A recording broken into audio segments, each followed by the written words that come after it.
Now then, who would have the floor? Before we resume, I wish to offer you an apology. After you graciously accepted our invitation to discuss an armistice, we have done naught but rebuke you at every opportunity. I believe I speak for all of us when I say we are deeply sorry for our discourtesy.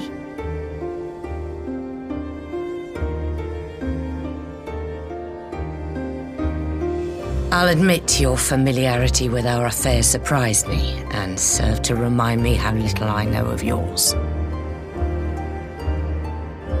I think all here can understand the desire to reclaim one's homeland. But why expand further? That is my question. If I may, the answer can be found in the Imperial doctrine they took great pains to impart to my people. Recognizing the threat Icons posed to the world, Solus Zos Galvus decreed that they were to be eradicated. To this end, he began a campaign to unite all lands under the Garlean banner. Or so we were taught. Yet the Emperor only reached the burn, the barren said to have been laid waste by Icons, after conquering all the lands that lay between. What is more, I am quite certain the practice of summoning was not nearly so widespread in the days before the Empire's founding. When you put it like that, it all starts to sound like an excuse, doesn't it? But to distract from what? Why are you really waging this war?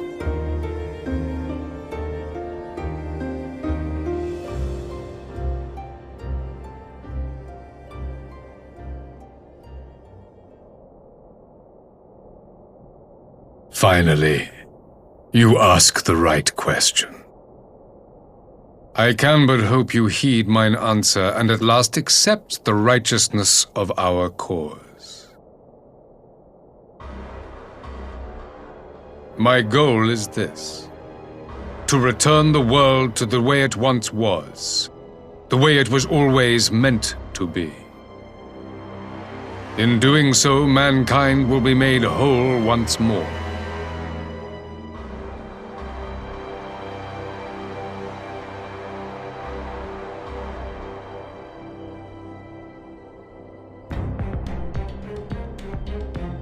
No longer will we suffer from the dissension born of our differences.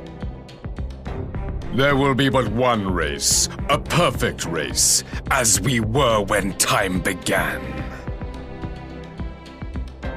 What in Rulga's name are you talking about?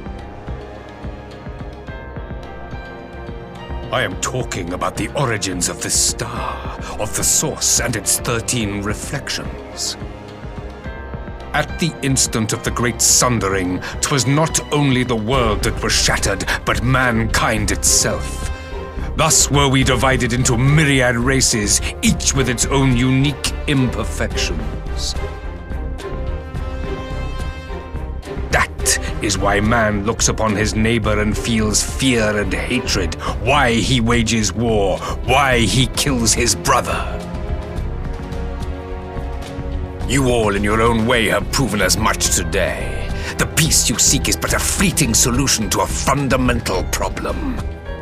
One which calls for more drastic measures.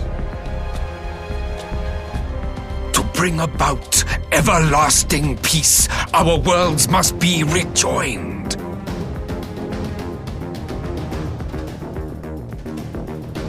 That is the goal the Empire would see realized.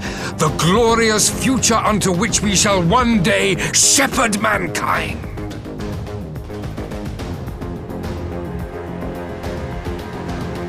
A rejoining of worlds. I have heard this tale of the source and its reflections before. Are these not the selfsame desires as the Ascians? Emperor Varys, do not trust in their words. They will lead you to your doom.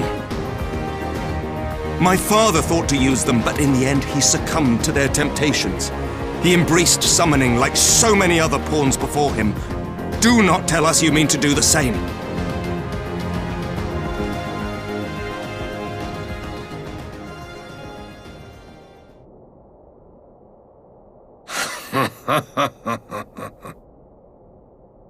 To be a pawn, free from the burden of choice, would be a blessing.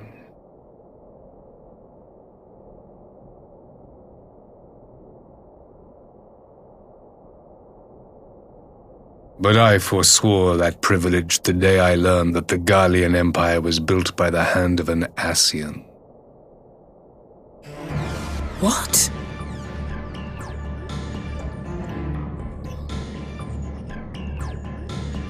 Yes. My grandsire, the former emperor, is of their number. And who better to build an empire capable of bringing about the calamitous change we desire? Would you condemn me for this alliance, for bowing to the will of these shadowy masters, when the prize is true and lasting peace?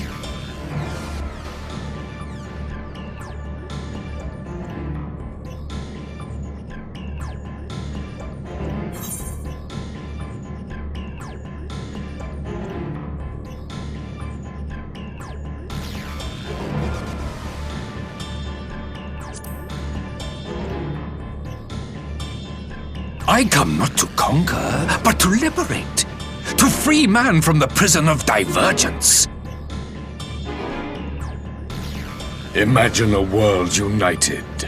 One perfect race beneath a single standard. An army before whose might these servants of darkness and light would fly as leaves in a storm, never again to meddle in man's affairs. We would be the masters of our own fate. I bid you join me, not as subjects of Garlemald, but of a new nation. And together we shall win freedom for ourselves and generations yet unborn. You want to trigger another half-dozen calamities? You can't be serious!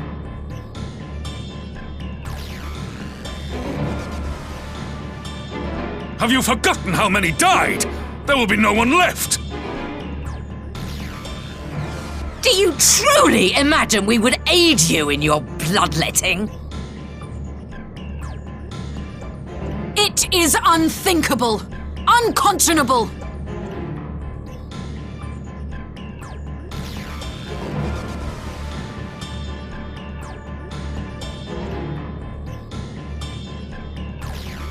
And what is the alternative?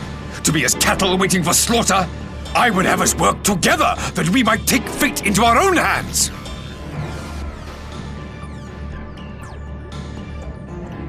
Into your hands, perhaps.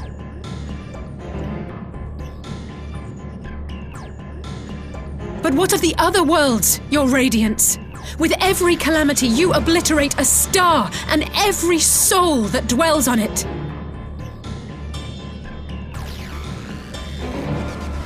To the Ascians, we are all but tiny, momentary specks within an indifferent universe. We cannot hope to oppose them until we have been made whole once more.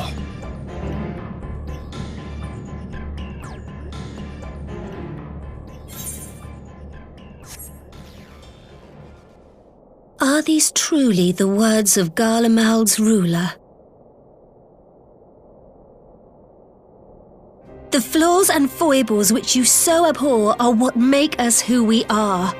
Every nation, even yours, Emperor Varys, is made whole through the combination of these imperfections, the strengths of one compensating for the weaknesses of another. While it is true that man succumbs all too often to anger and avarice, he may yet overcome his baser instincts through the forming of bonds with others, fostering community and cooperation. That the protector of an empire should not only reject these fundamental truths, but seek to change them at so dear a cost to life is indefensible. Such a man is not fit to govern.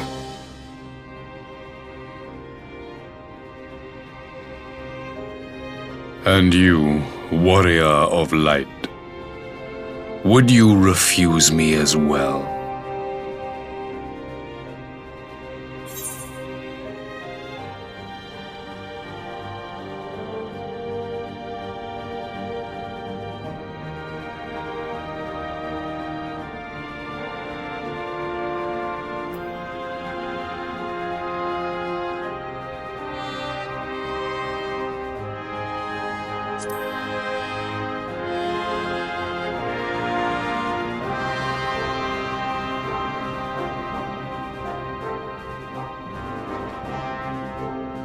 It would seem the Alliance is of one mind on this matter.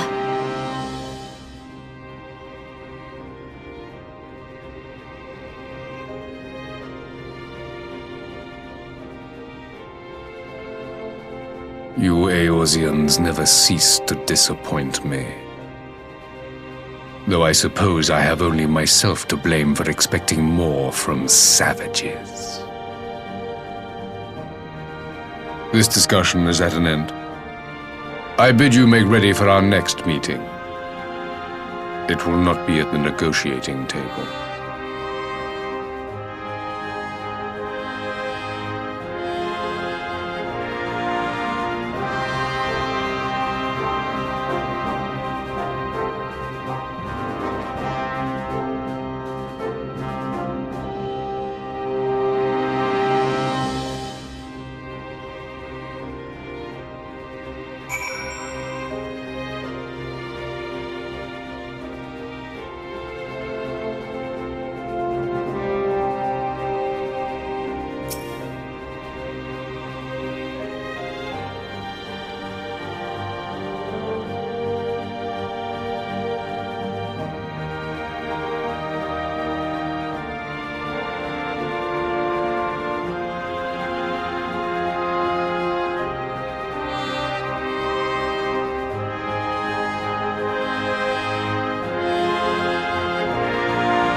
I'm not sure what I was expecting from our meeting with the Emperor, but it wasn't that. Still, at least we know now what he's really after.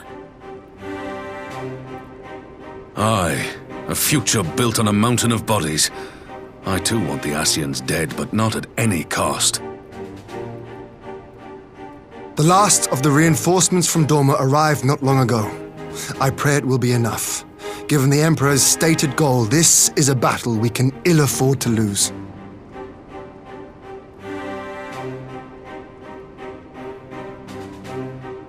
If the Gallians come in force, we may not have much say in the matter, even with our combined strength. We knew from the first that the odds would be against us. But if there is even the slightest chance of victory, we must do everything in our power to seize it.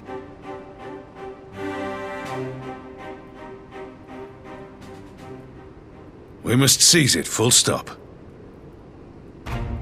Here!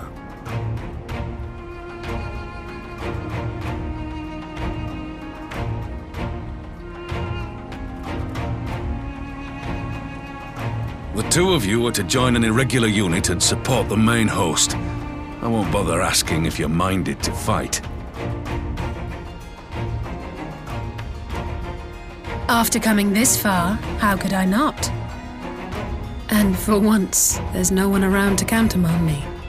Not that they would. Not even my brother. But we all know who really make the difference. Ready to frighten some Garleans?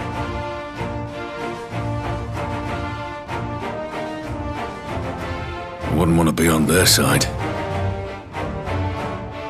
Might I ask you to accompany the dormant contingent? They are strangers here, and your presence would do much to raise their spirits.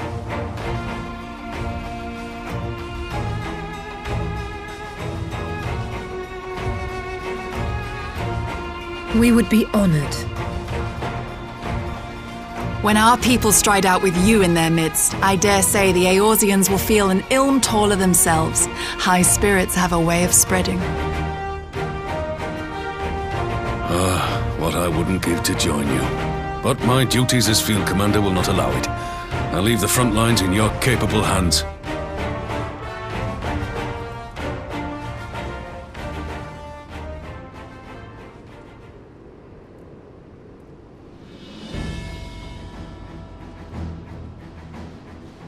Comrades, ready your arms.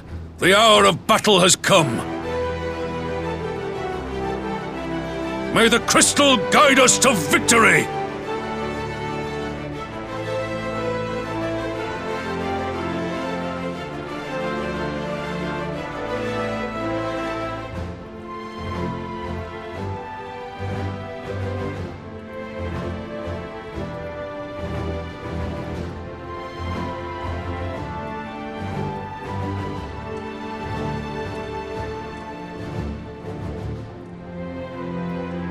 Since the others couldn't be here, we'll have to fight twice as hard. If Alphinaud wakes to find the Imperials have won, I shall never hear the end of it. It's strange. I thought I would be terrified when the fighting started. I should be terrified. But with you at our side, I can't help feeling everything is going to be all right.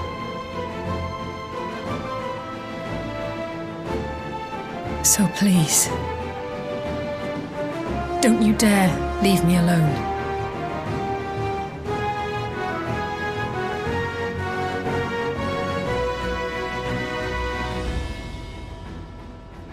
No matter what happens, we have to survive together.